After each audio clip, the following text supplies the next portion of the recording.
Hello, hello, hello. Happy Wednesday.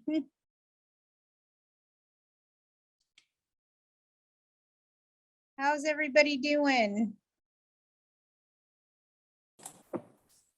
I'm fine, Patty. How about yourself?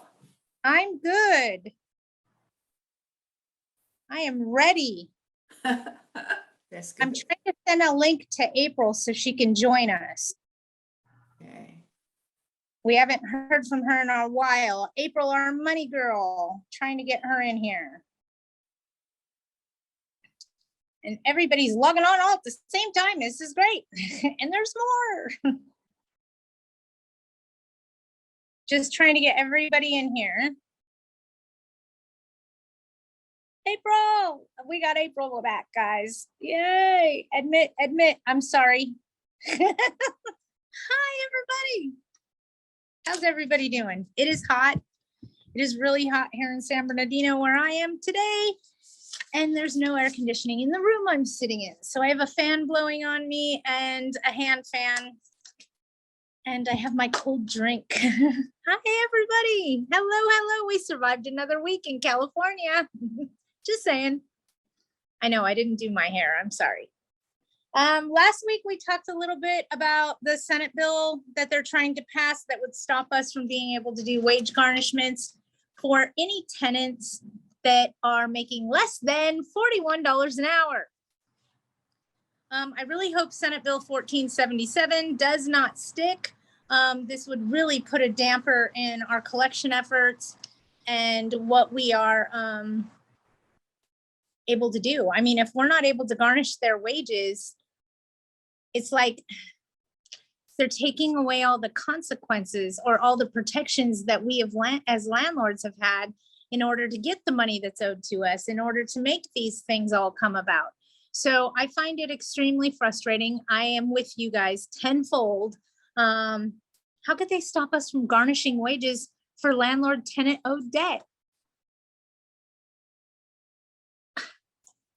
Dumbfounded. Okay, that one stuck with me for a while. I have the county's paperwork if anybody has additional questions about the per diem rate or the relocation assistance in LA County unincorporated cities. And in case you guys haven't been paying attention, LARSO has spread like cancer, and it has now infected all of the unincorporated cities of LA County. There are 144 of them that are unincorporated cities. Those cities now have standard relocation fees that need to be paid in the event that you're terminating tenancy, either with cause or without. It's mostly for without cause. But basically the strict, stringent rules in the city of Los Angeles have spread like cancer to all of the cities in Los Angeles County that are unincorporated. Just to give you guys a tip and a trick, this is something I learned a long time ago to tell if a city is incorporated or unincorporated. Yes, you can Google it. Yes, there's a list. If you Google unincorporated cities of LA County, but this is a real easy way to figure it out. Does the sheriff respond or does the local police department respond? If the sheriff responds, you're most likely in an unincorporated city and these rules apply to you. There's no city hall, there's no city police, okay? Incorporated city has city hall, has police department, things like that. So just one of the ways that you can tell relatively easily if a city is unincorporated or incorporated is, are they governed by a local police department or are they governed by the sheriff? Okay, just a trick and tip I learned there for that. I had something interesting happen yesterday and my client didn't know what to do and I walked them through it relatively easy and I was going to share all that with you guys and now I don't remember what it was. So as we sit here and go through the day, it may come back.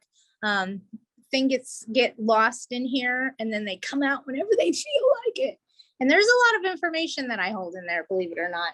But you guys know, come on, I know some civil codes, not all of them. But I know some civil codes by heart. I know sections of civil codes by heart. I know some penal codes by heart.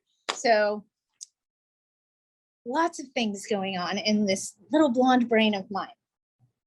Mostly I'm concerned, honestly, with this per diem amount. I know Ed was giving me garbage about it a couple weeks ago, but you guys, I don't like this relocation or the per diem amount imposed by the city that's now enforced in unincorporated cities. So let me give you an example. The city of Lawndale, I know, is an unincorporated city because they don't have police, they have the sheriff. Okay.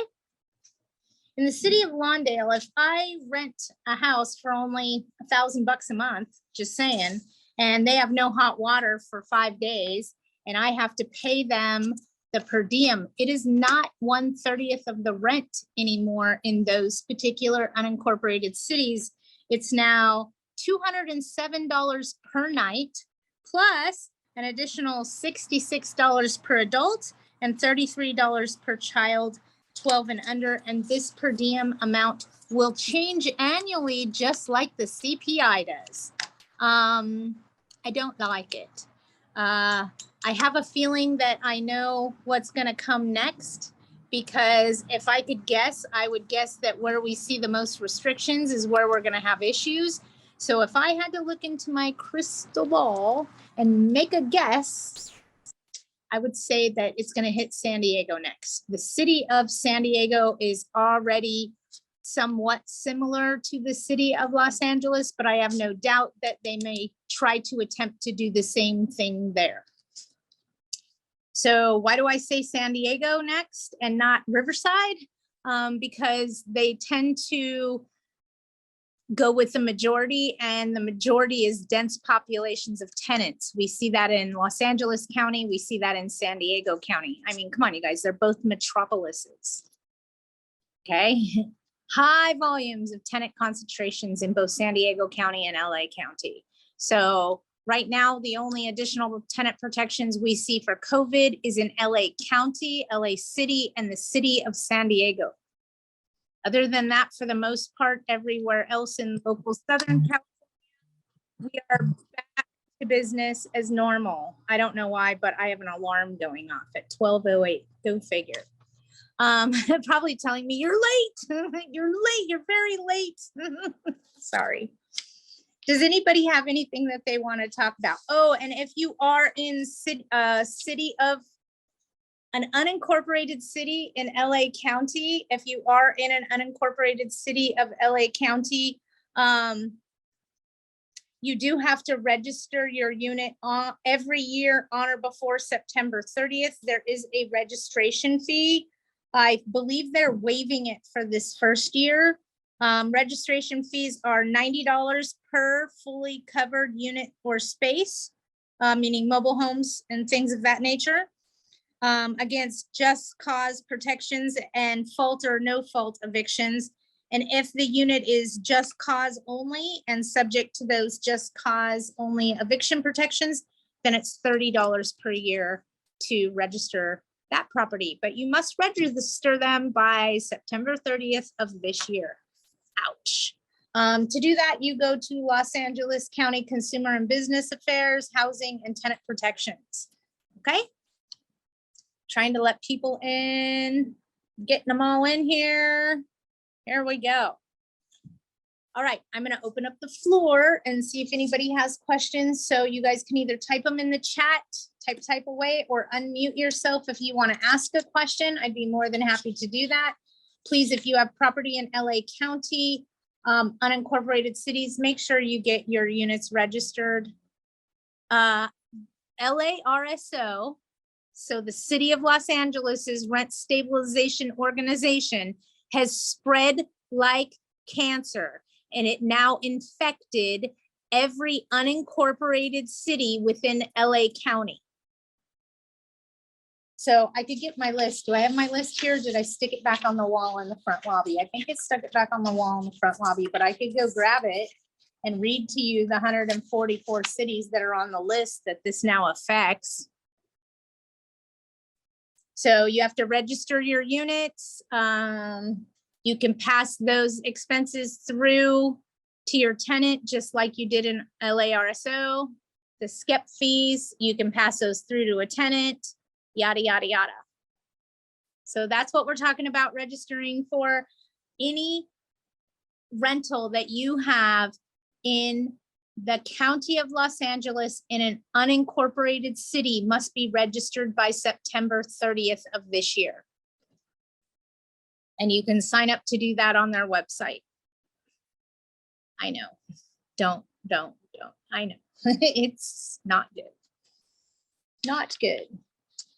Anybody have questions, concerns, things they want to talk about, strange issues that are coming about? Hey, there's my Roadrunner folks. I saw you guys trying to get in. I don't know what happened, but I kept letting you in. San Bernardino County, I have an eviction in process. The neighbors have reported squatters. Do I go to the property to check it out or wait for lockout day? You can go knocking and talking. So if they've informed you that you have squatters, I'd go knock on the door and I'd tell them, hi, who are you and what are you doing here and how did you get possession? And if they tell you, tell them, well, the sheriff's coming tomorrow to lock out whoever's in here. We're at the end of an eviction and you just squatted in a house that the sheriff's coming to. So I suggest you leave. And they're not your tenant. They're not going to be able to file anything. We're already at lockout if they went in there and squatted. The other thing you can do is, I know I work at an eviction law firm. Val, that's where I'm going. Hold on. I know I work at an eviction law firm and we actually sell evictions for a living, but I like to try to avoid them at all costs. They are the last resort for me. Okay. So if you have squatters in there, I strongly suggest that you contact law enforcement and tell them that you have squatters. They're trespassing. Don't call them squatters. Okay. You have trespassers. Okay. And you want them removed or ejected for trespassing, that they have no legal right to be on the property. If the police help you, and a lot of times they do, and I've been talking to law enforcement and talking, letting them know, hey, we're going to see another huge problem with squatting in the very near future based on past history events. Okay, so my little ball tells me squatters are coming soon, folks, so be prepared for them. Talk to your law enforcement, see if they will remove them because they are trespassing. They may tell you this is a civil matter and that you need to handle this civilly. I would stand firm and say, you're right, this is a civil matter, but it's a civil matter between them and whoever gave them the bogus contract. I'm the victim. I want them removed. So it's always worth a shot. It's always worth a try, okay?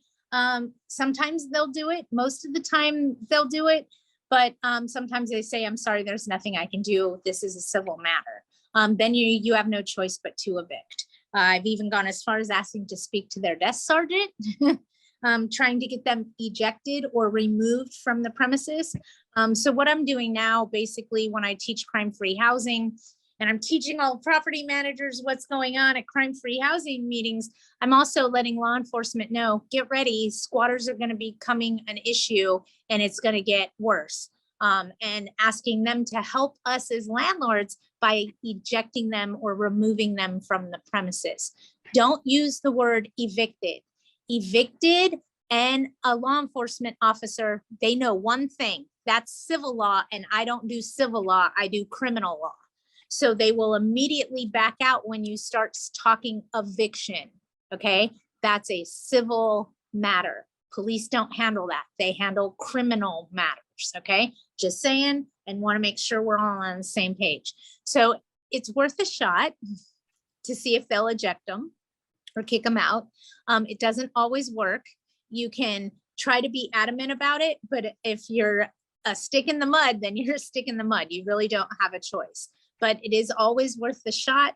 I was extremely successful back in 2007, 2008, when squatting was a huge issue. And I was extremely successful with them just by working with law enforcement and not being a jerk. Hey, just wanted to let you know, I have these people, they're trespassing. Don't use the word squatter. Got it? Squatters have rights. Do not use squatter. They're trespassing. If they pull out this janky lease they printed off the internet and said that they paid somebody some money, you tell them, I'm the landlord. I represent the landlord, whatever it is. You're right. You're right, officer. It is a civil matter, but it's between them, not me. I'm the victim. So if they get them out, hit the easy button. If they don't get them out, yeah, you're going to have to evict. Okay. Here we go. Here comes all my questions. My people are awake. They had their I like your CPS trick. Yeah, but in LA, it would be considered harassment. So I don't want to teach you guys everything I know because I don't want you to make mistakes. And some of the stuff is, what does my friend say? It's not outside of the box. It's right on the rim of it. So you got to be careful. Hi, Patty. LARSO kitchen exhaust fan filter. Since Tenant is responsible for keeping it clean, are they responsible for replacement if fully soiled? Absolutely. Don't think about that as a filter for the stove really quick. Think about it as another thing that they're supposed to clean and take care of, like the toilet. If it's fully soiled, are they responsible to replace the toilet or clean it? Answer is yes. Property under LARSO, the tenant is not allowed to do dog sitting in the apartment. She keeps doing, even though I gave her a warning notice. Now the dog she's sitting keeps barking. What should I do? Call animal control? Absolutely. And give her another warning notice. Could you tell the sheriff someone is breaking in even though you know it's a squatter? I wouldn't.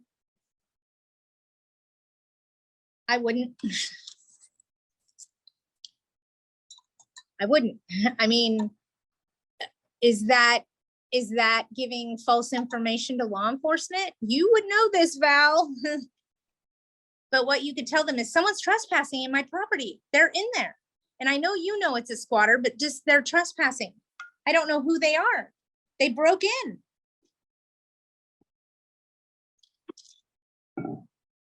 Is there any indoor surveillance camera that, hold on.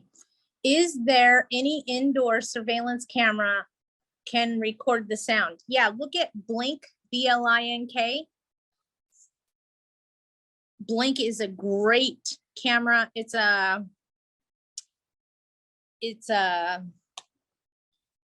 what do I want to say? It's not, I can't even think of what it is. I want to say Surrey or Nest, but it's not.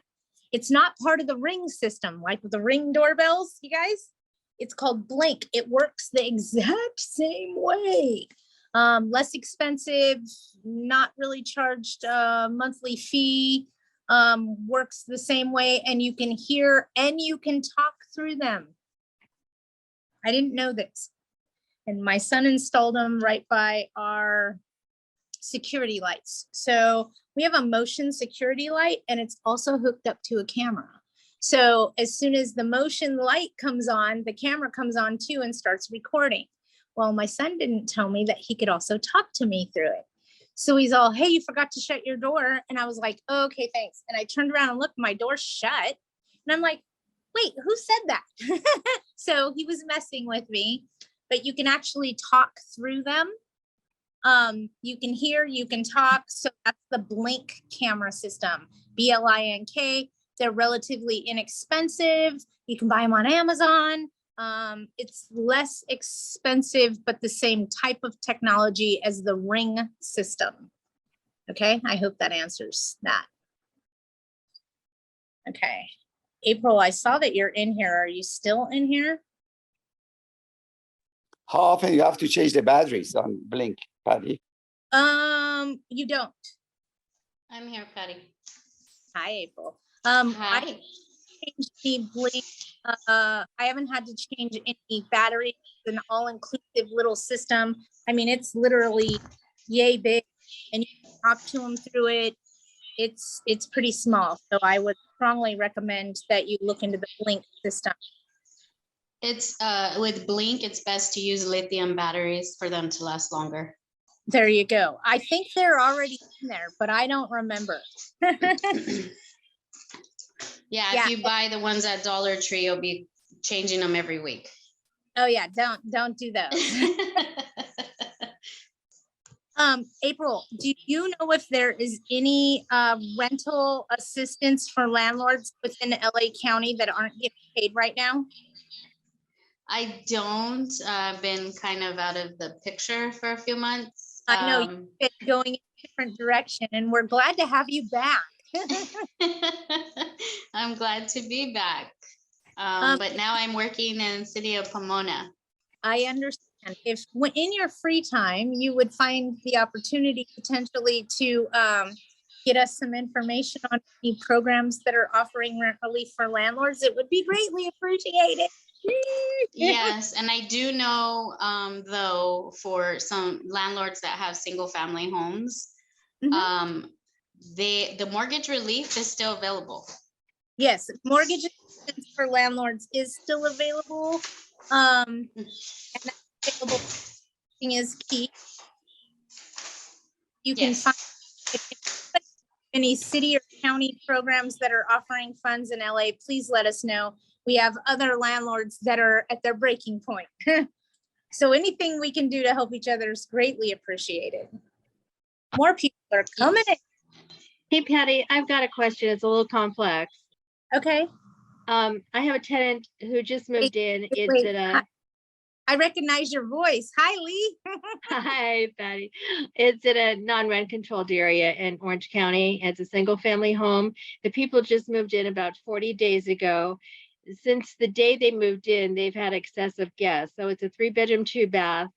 And as soon as one family of 8 leaves, then another, and their relatives, another relative, because they have a lot of kids and grandkids.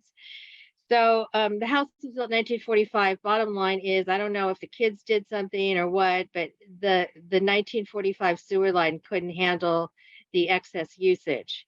So it blocked. So the tenant doesn't tell me, he calls a roto service. The roto service doesn't know what they're doing. They can't remove the block. In the process of doing it, through the second clean out valve, raw sewage comes out. This has never happened to me before. I usually have it cleaned out once every 2 years. So bottom line is I had to just pay for a new sewer line, which is fine.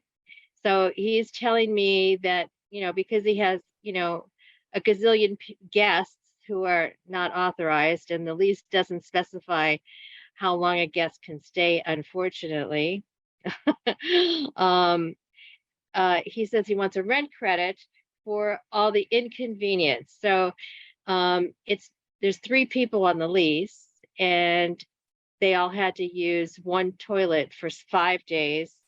And then after that, the sewer line was in and everything was fine. But there are piles of dirt in the backyard. They had to dig 3 holes. They did a pipe burst. So he thinks he's entitled to something. He says it's uninhabitable. He was never displaced. The water was turned off maybe for, 3 hours one day while they were doing the pipe burst.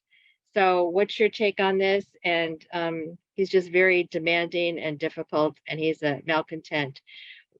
Am I required to give him a rental credit by law? It's not uninhabitable as I see it, but maybe you see it differently. Could they still flush the toilet and use a restroom during this inconvenience? Oh, there were 2 bathrooms. So one was on a branch line that was not affected. So, Okay. So now it's not a habitability issue, it's an inconvenience. correct. Understand? So what you can tell him is, and you guys can always use this, okay? Put this in your arsenal, folks. Per my legal counsel. Got it? Everybody got that? Per my legal counsel. You guys can always use that, okay? Per my legal counsel, this particular incident does not describe a habitability issue because you still had a functioning restroom. It was just an inconvenience for you. So we're going to go ahead and give you a rent credit of blank for your inconvenience during those 5 days. If you have any further questions, please feel free to send me an email or respond back or whatever.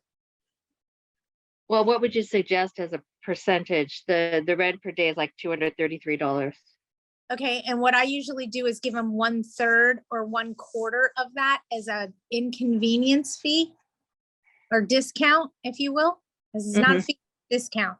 So you could do 1/4 of the daily per diem. And if that's Okay, too extensive, go with that.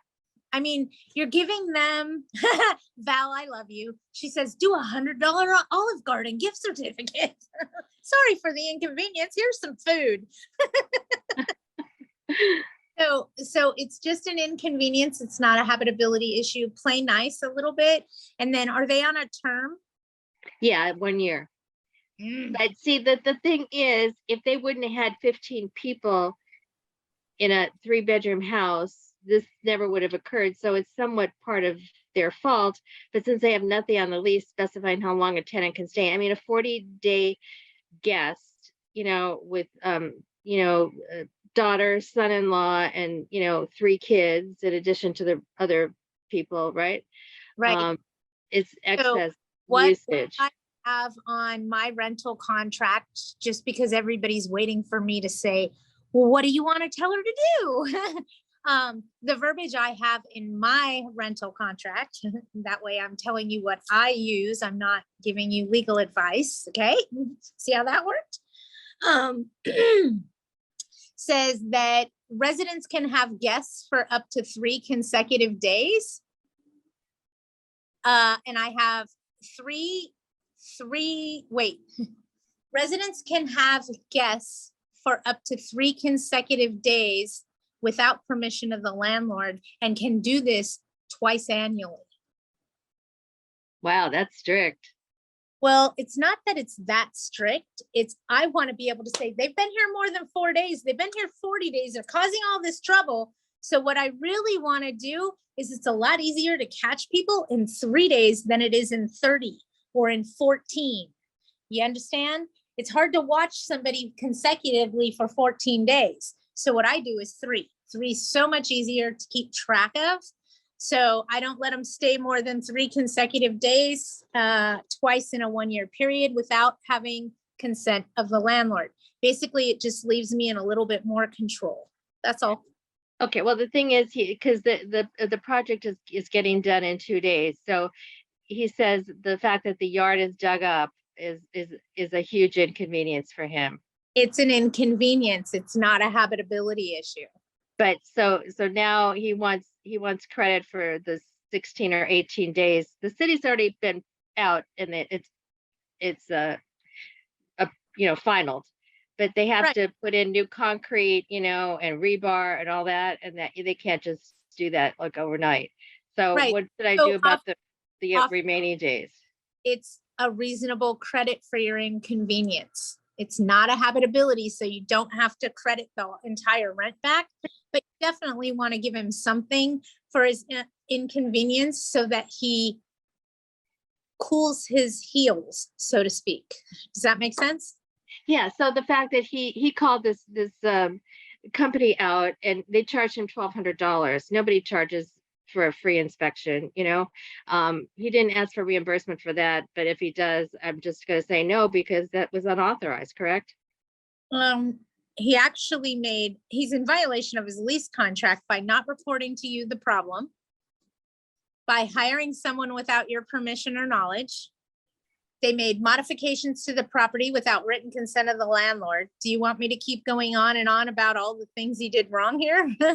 I mean, the reality of it is, it sounds to me, Val's like, yes, get him, Patty.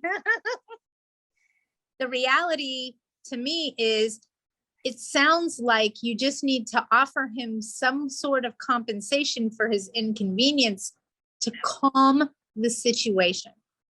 Because the last thing we want him to do is get angry, irritated, or file a lawsuit or any of that stuff. We're basically just paying him to shut up. Yeah, we know. And look at it this way. And I'm going to give you an example. Let's say your rent's $5,000. Okay. And I'm paying your rent $5,000 every month, and something breaks or there's a problem. And it is an inconvenience. They're down to 1 restroom. They can only, there's holes in the backyard. There's things going on. It's not a habitability issue, but if you were paying more than half of your income to a landlord, you would expect them to give you a service. So remember that we're in the service industry. Their service was inconvenienced. So we want to compensate them for that to diffuse the situation, simply said. So Sometimes, for the entire 18 days that they're just holes in the backyard? yeah, if you want to give them a credit of $20 or $30 per day for the inconvenience, then that's what you decided to give him. Okay, well, I was thinking maybe for the 5 days that they only had one bathroom, I'd give them 25% and then 20 or 30 for the holes in the backyard.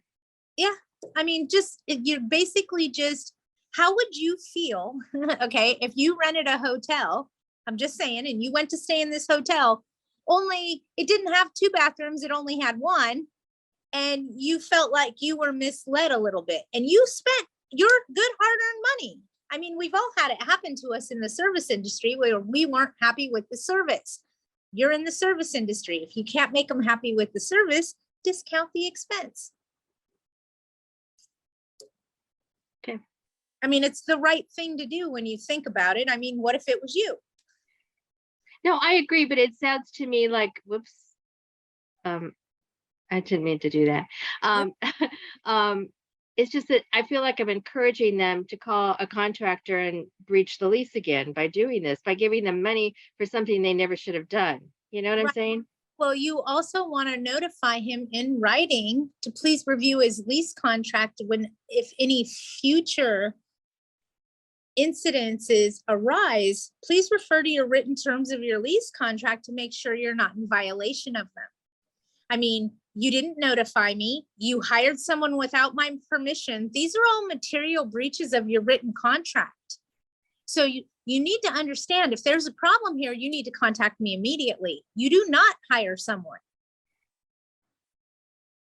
Okay. So I would just point out to him, hey, and I always assume it's a him. You guys, I know it might not be, but it's just the way my brain works. But I would point out to them, hey, I just wanted to let you know, we are going to give you a credit for the inconvenience of you having the inconvenience. And think about this. What if he spent a ton of money on that inspection or whoever came out? I mean, he might have been trying to do the right thing, but we got to let him know what the rules are, because apparently he doesn't understand the document he signed. But I should in no way, shape, or form reimburse him for the $1,200 that he spent illegally calling that person out, right? Hey, Lee, I'm going to come over and I'm going to look in your toilet. You're going to give me $1,200 bucks. We're going to I know, Well, they're totally stupid. pass off the expense to your tenant. No, you didn't call them. You don't pay. That's how that works. Okay, got it. Thank you. Can you imagine if tenants could do that? Oh my, Yeah. they'd be putting pools and jacuzzis in. Okay, Tony. Thank you. No problem. Hi, the rental is in an unincorporated area of LA County in East LA under RSO. Tenant is not paid August 2022 rent. As of today, have not received any rent or anything stating why they can't pay rent. They haven't claimed COVID. They haven't claimed that they are low income. Please advise. 3-day notice, Tony. If you're still on there, 3-day pay rent or quit, okay? And then they can self-certify every month until the end of the year in LA County. I hope Lee can trade a compensation for getting rid of extra bodies. I wouldn't offer money yet. I understand, I get it, but she doesn't have the protections in her contract to limit the time that a guest can stay. So that's the problem. This malcontent just seems like he may be gearing up for more trouble. Hi, Patty and everyone. Are you getting successful evictions for those evictions filed for non-payment for April, May, and June in LA County areas? Yes, I am. Honestly, I can tell you that when we first started doing that in April, because we were doing it in April, they didn't pay you April's rent. We're riding the coattails of the state law, not the county moratorium, start eviction. We've been successful. We're getting lockouts in LA County. They take a while. I have one right now that's a mess because the city's involved on a violation. I'd have to look. I had a case that we filed in May on April's rent, and I'm waiting for the writ of possession to be issued right now, and it's went through trial. In La Cañada, Flint Ridge, if you want to be specific. And that one was a battle. Something's on my glasses. I cannot see. I can see now. How long are they taking? I have one. I started in May, and let's just say the beginning of May. I know because I looked it up this morning when I talked to the client, and we are at writ to court. So judgment's been entered, and we are now waiting for the court to issue writ of possession. So about 3 months. It just depends on what your tenant does. I hate to give you guys dates and then your tenant does ask for a trial by jury, files a motion to quash a demur, an ex parte hearing. I mean, blah, blah, blah. And then that costs time and money, the two most expensive things in our industry. So I don't like quoting estimates on time because I don't know what your tenant's going to do, just like you don't.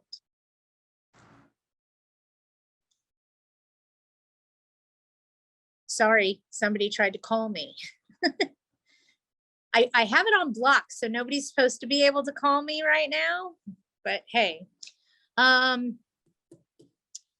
It's taking honestly about three to 4 months in LA County, if I had to guess, and that's for uncontested. I'd say add another month for a one and done kind of trial, but our biggest delays are not in Los Angeles. Everybody's like, wait, what? What is Patty saying? Our biggest court delays are not in LA. You paying attention? You want to know where they are? I'll tell you. They're in Orange County. They are 60 days behind. San Diego County, 60 days behind. Barstow Courthouse, 60 days behind. There's your update. Everybody else is 2-3 weeks behind, give or take. We're not seeing huge delays in LA County in eviction trials. We are seeing huge delays in San Diego County, in Orange County, believe it or not, and they're short-staffed is why in Orange County. I figured that out. And then city or Barstow. So anything for the high desert, Apple Valley, Victorville, Adelanto, that all goes to the Barstow Courthouse, and they are running about 45 days behind. Orange County's taking forever. San Diego County taking forever. LA County, they must have hired people because what I thought would be a long, tedious process actually isn't as bad as I thought it was. Make sense? So I know we did an eviction in May, and like I said, we're waiting for the court to issue the writ of possession, and that was heavily contested.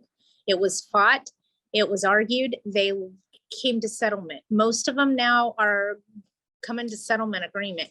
If you guys are using an eviction to go after the money the tenant owes you, you are banging your head on a wall made of cinder blocks. Stop it. Eviction is for possession, not for money. Okay, so if you're in an eviction and you really want to get your house back, I know you want the money. We all want the money, but if that's what's tying your case down and that's where you can't come to an agreement, waive the money, not for this hearing, but so that you can have it to go after in another format. Just get possession. Get your house back right now and stop the bleeding.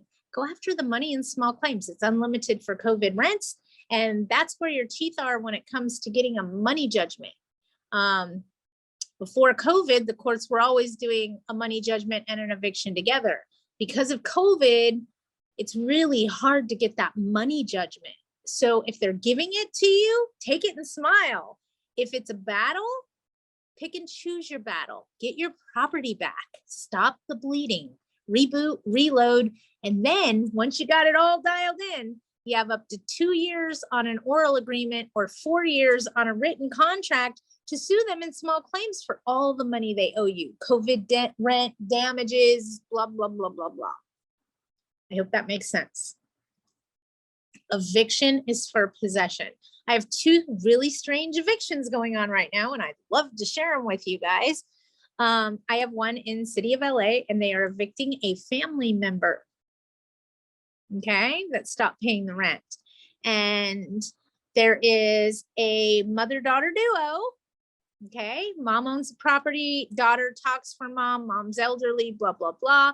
Mom wants that other relative, or I'm sorry, the daughter who's helping mom with her rental property wants that other relative to suffer the consequences of her actions of not paying the rent. And she's so adamant about getting this rent money and making her accountable and making her responsible. They can't come to a settlement agreement because the tenant won't agree that they owe any money. Stop fighting for money in eviction court. That's not what eviction is for. Eviction is for possession, period, end of report. So if you're strong-headed, if they got to learn their lesson, they got to this, that's fine. Sue them in small claims court for everything they owe you. But get your house back now. That's what eviction is for. Eviction is for possession, not money. A money judgment comes with it. Sometimes if you're lucky, right now with COVID, most likely not. So if you know that that's what the court's MO is they're not going to give you money, don't go that way. Okay? If somebody says it's hot, don't touch it. Are you going to touch it? Or are you going to listen? You pick. Okay? Eviction is for possession. Small claims is for money. Got it? I hope that's clicking. Because if you're currently in litigation, settle to get your house back. And waive it at this trial, but leave the door open so that you can go after them at a later date. Okay, I got a bunch more questions. Let me go back to them. I talked about how long they're taking. In the unincorporated area of LA County under RSO, my understanding is that tenants have 7 days to self-certify. That is absolutely correct. Absolutely correct. So should I give a 3-day notice to pay or quit on August 8th? It doesn't matter when you give it. You can't start the eviction until 8 days have passed. You can serve the notice, but you can't start the eviction. Okay. If someone doesn't pay rent in LA County in August, is it not better to wait 10 days before you serve the 3-day notice to prevent a COVID claim? David, I'm going to tell you this. Please listen to what I'm saying, okay? I thought the same thing. Remember in the beginning of COVID where tenants could self-certify? And I know we're back at that now.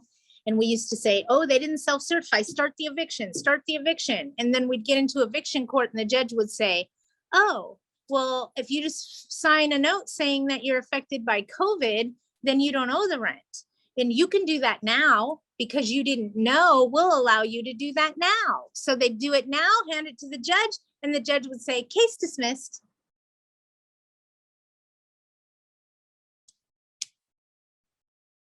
So I don't know yet if they're letting them self-certify in a courtroom for July, August, and September, October, November. Yeah. So that started in July.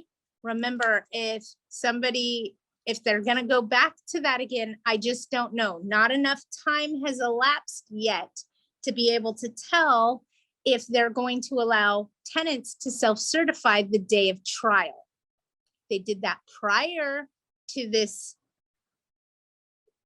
They did that prior in COVID. I don't know if that's going to be the new outlook going forward. Okay. And I won't know for at least another month or two. Remember, the first time I could check on this is July. And those people are just getting served those lawsuits, or maybe their time to file an answer hasn't come yet. We're not to trial date yet. As fast as a court could go, we're not to the date of trial yet. So I can't honestly give you an answer to that question because I don't know yet if they're going to allow tenants to self-certify the day of trial. I will find that out probably in the next month or so when I watch what is happening to other people. Okay, I do not want to be trial by fire. No. If someone doesn't pay in LA, is it in August? Is it not better to wait the 10 days before you serve the notice to prevent the claim? Unless the judge says you didn't know that you could self-certify, we'll allow you to do that today. And again, I don't know if that's going to happen or not. I have no idea.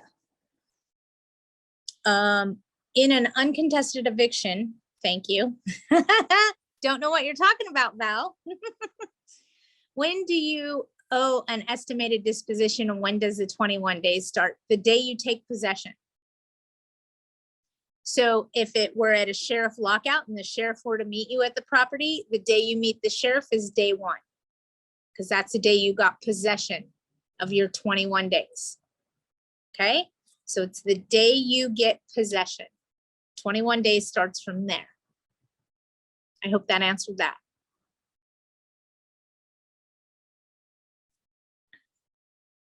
I'm like, what else do you guys need? Who's in here? Who can I ask a question to? So we know LA County has really lost their minds, for lack of a better way to explain it. And they're so adamant on protecting these tenants. What they don't realize is some of these tenants haven't paid rent since March of 2020, no joke. And it's disgusting to me to think about what we are going to have to go through to retrain tenants that they have to pay the rent. If you take 3 years of not doing something, it's hard to get them back in that focus again, right? If you're a trainer at a work position, you understand exactly what I'm talking about. People come back from vacation and you got to remind them how to work again sometimes. Okay, I'm just saying. So same concept with these tenants. We're going to have to retrain them that they have to pay the rent. And what's the best way we can retrain them on what their responsibilities are? Evict them, because they're gonna have to be forced. They got this in their mind that they can live there as long as they want rent free. I have no doubt. Our government helped them think that way. I mean, it's ludicrous, but it's reality. So if you have tenants that are not paying you now or not paying you later, the reality is you're most likely going to have to start an eviction in order to get their attention.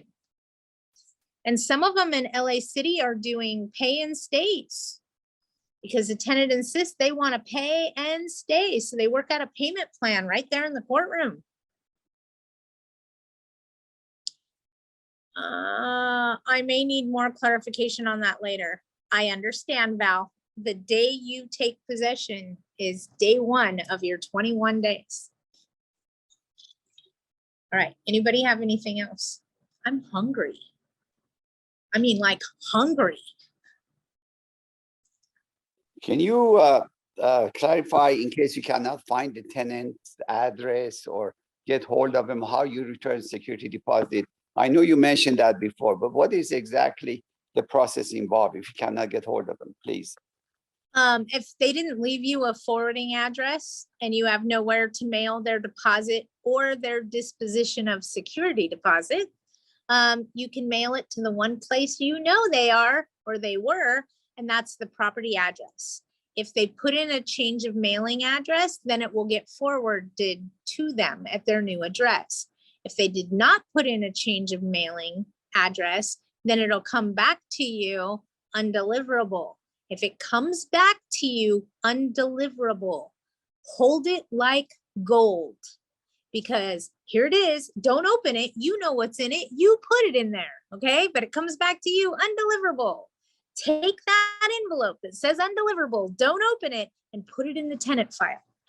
If they ever try to sue you saying you didn't give the deposit back or you didn't this or you didn't do that, you have evidence that can help protect your asset that is time stamped and date stamped by the postmark. And you Okay? should always send it certified, right? No, never send it certified. There's only two things I send certified mail. If I'm terminating tenancy, okay, So if I'm given a 30, 60, 90-day GTFO notice, whatever I'm doing, if I'm terminating tenancy, non-renewal of lease, I send that certified. It's required by law. Okay. Next place that's required by law is on a rent increase. Okay. So those are the two things I send certified.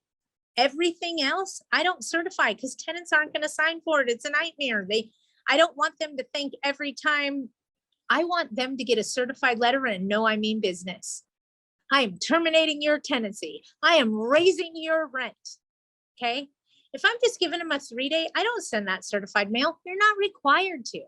And if you send everything certified, number one, it's costly. And number two, it loses its teeth with your tenant.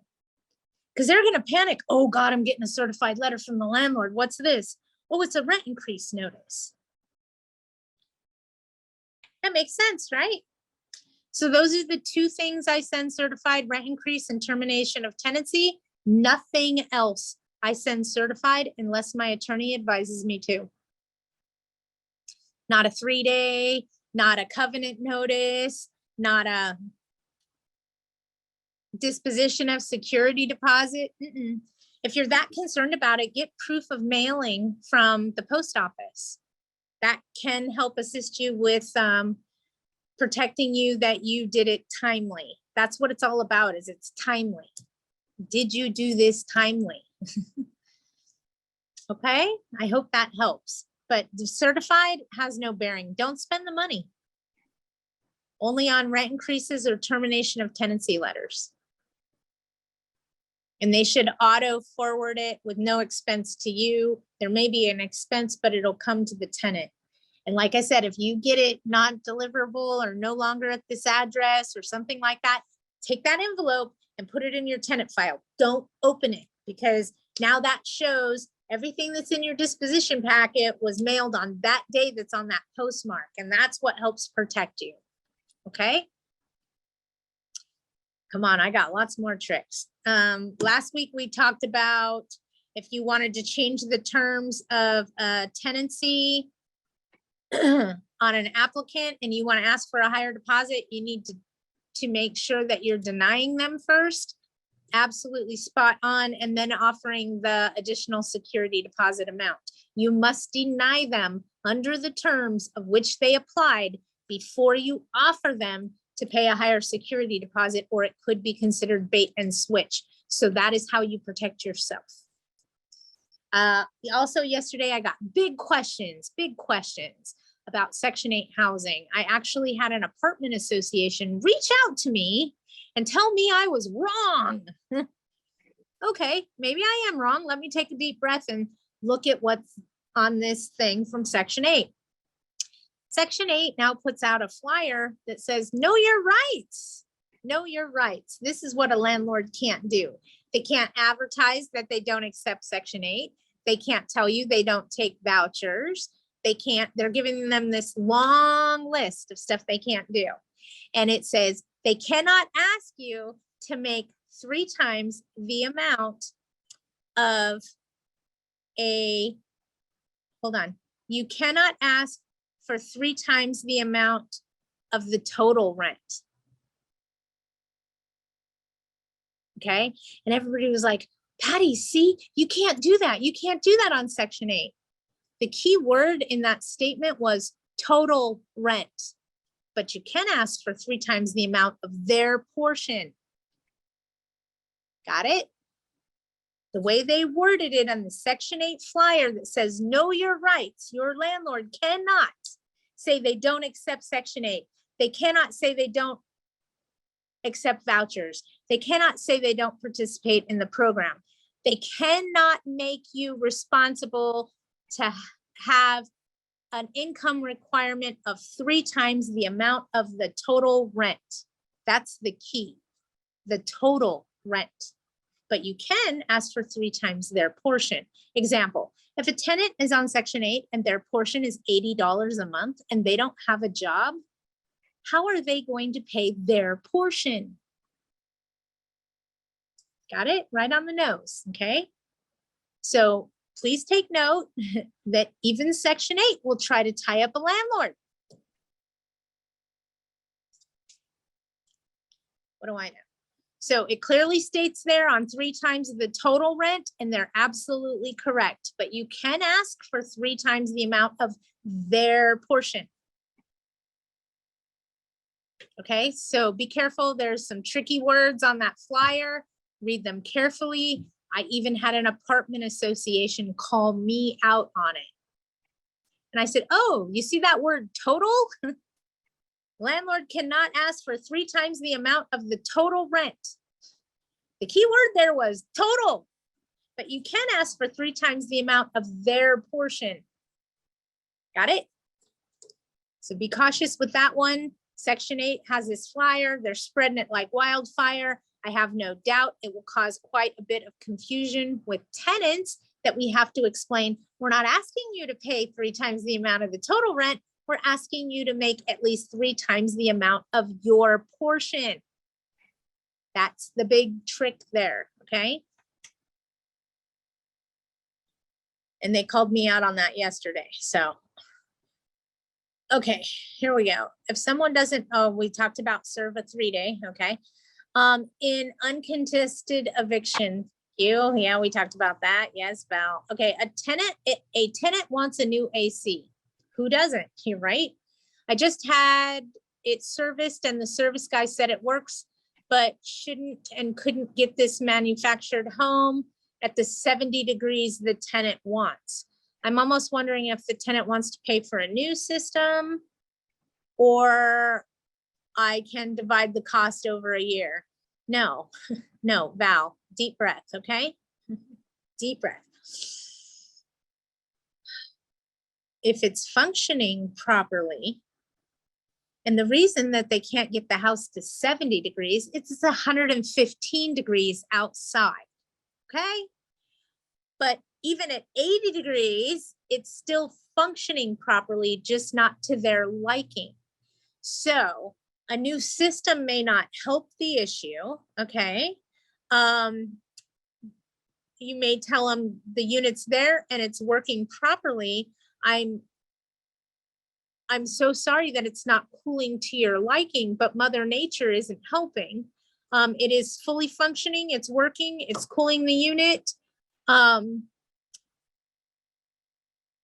I'm doing everything that I'm required to do. If they continue the issue, I would say, I'm so sorry you're unhappy living here. Did you want to give me a 30-day notice? I mean, it's a question I ask when I'm backed into a corner, when they're demanding that I do something and I don't have to.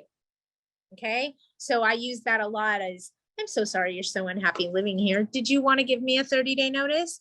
It kind of lets them know I'm done with this conversation. I'm not going to do anything else about it.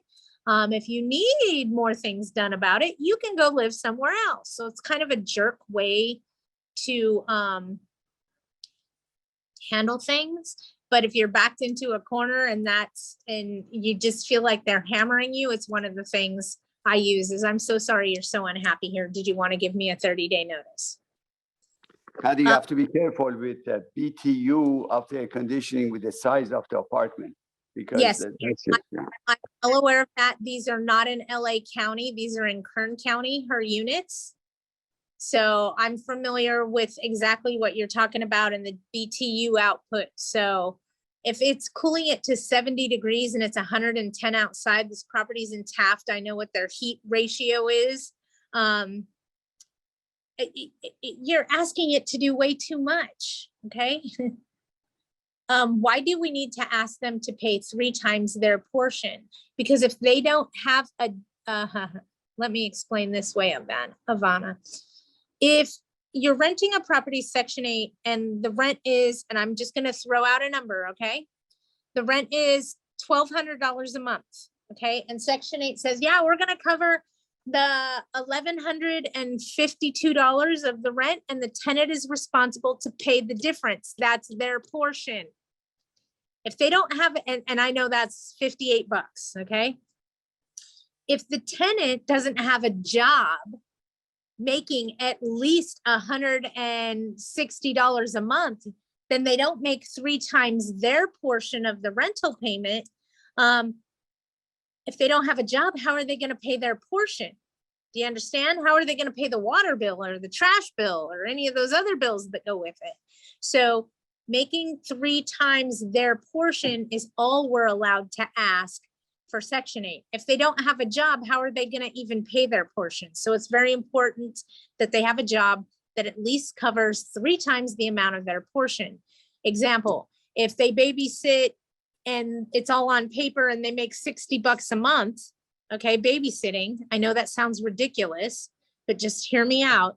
And their portion is $20, 20, 40, 60, that's 3 times the amount, they're covered. Make sense? Okay. J Tour. Oh no, wait, I missed one, sorry. Tony, for notifying current tenants that the rental is now under RSO, do you need to serve or can you just mail the notice with proof of mailing? I'd serve and mail the notice and fill out a proof of service. So post and mail notifying them that it's under RSO. And remember, you guys, every unincorporated city in LA County is now under RSO. For increase in deposit, first deny and then send a new lease. Can you explain that again? Okay. If you are looking at a tenant, and I'm sorry, this is not a tenant, this is an applicant, somebody that wants to rent from you and you're reviewing their applications, okay? And you decide that they don't meet all your criteria, but they're just a hair off and you'd be okay renting to them, but with a higher security deposit. So they applied for a house for rent where the rent's $1,000 and your advertised deposit is $1,000. You with me? But now there's just a couple things on their credit. You still want to rent to them, but you want a higher security deposit. First, you have to deny them on which the terms they applied of $1,000 rent and $1,000 deposit. You have to deny them. You must send them an adverse action notice to cover your asset. Once you've denied them, then you can offer new terms of the landlord still would like to rent to you, only they want $1,000 of rent and a higher security deposit of $2,000. But first you have to deny them under the terms they applied. Otherwise, it could be considered bait and switch. So anytime you're going to ask somebody for a higher deposit after you've run their credit and looked at their report before you rent to them, first you need to deny them. Okay. Anytime, anything I can do to help you guys so you guys do not go through the same trials and tribulations I have drugged myself through. Anything I can do to help you. All right, does anybody have anything else? I'm basically doing Widget's last call because it's on fire in this room and I can't stand it anymore. Cool. Okay, Val, I see you. Hang on. I sold a house to a previous tenant and held the papers. She recently sold the house and paid me off and now wants to rent another home. She made $100,000. Anyway, she also wants her son to rent a separate house. However, they're self-employed and the son has no credit or real employment record.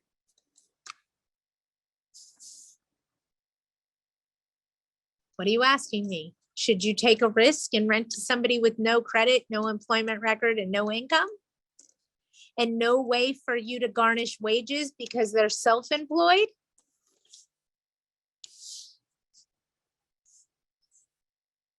I hope that went ting.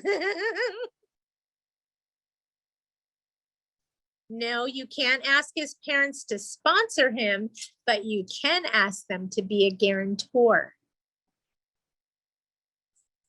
I get you with sponsor, but it's guarantor. Okay, we do not have co-signers. It's all good. No co-signers. You guys got it? We don't use the word co-signer. A co-signer can live on the property. A guarantor cannot.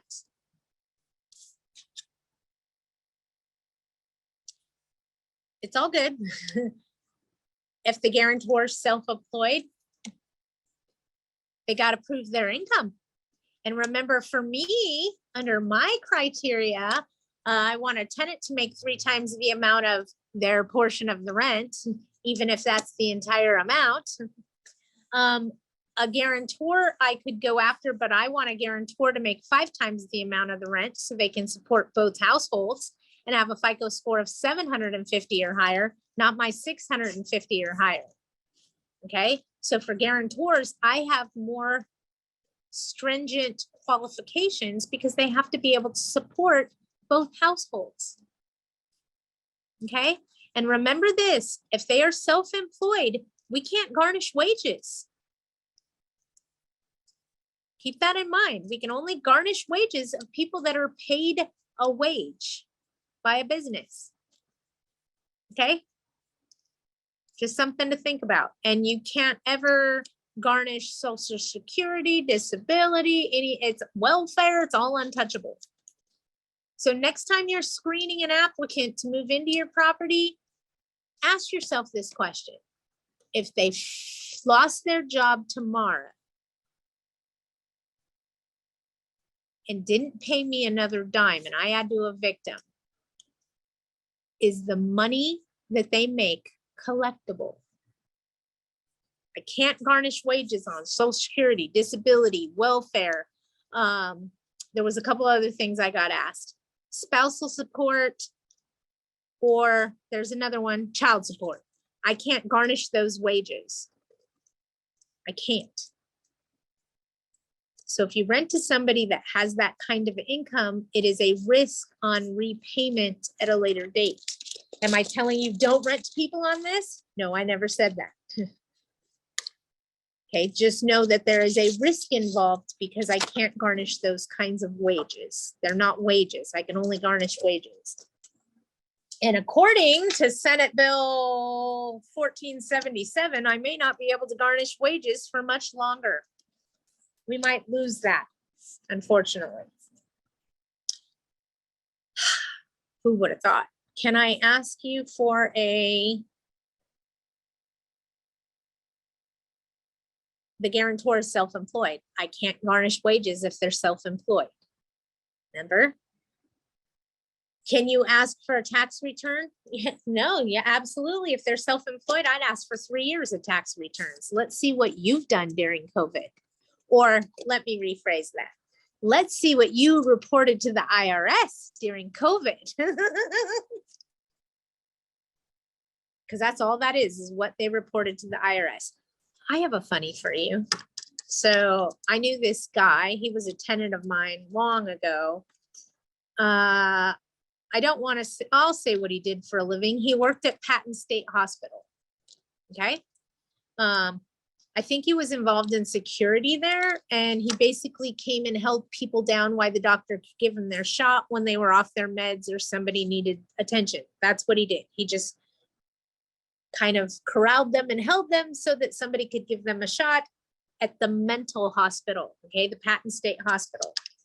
And I said to him one day, what are you doing? And he said, well, I got to pay my taxes. They're ridiculous. It's like $8 grand or whatever he said he had to pay. And I said, God, that's ridiculous. And mind you, this was years ago.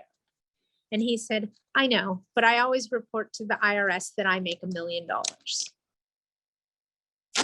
Why? Why?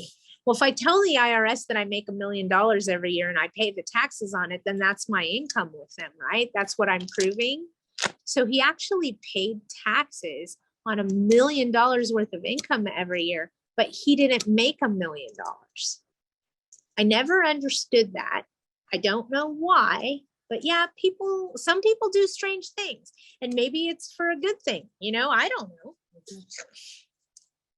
Maybe it looks like to everybody that you make $1 million because you paid the taxes like you made $1 million. But why would you do that? People do strange things. I don't know. I don't want to figure it out because I don't want to pay them any more money than I have to. No, I don't think any of us do. All right, you guys, I'm starving Marvin. It's time to eat. So I'm going to get off of here unless anybody has anything pertinent that they need to throw out. And if you do, you better not type it. You better talk it because I'm going to shut this down. Thank you, you guys. been a very interesting week. Things are getting back to normal in counties outside of LA, just so y'all know. And I will continue to keep you updated on what we're seeing, what kind of trends are going on. We still are seeing tenants not fighting in an eviction case at hello.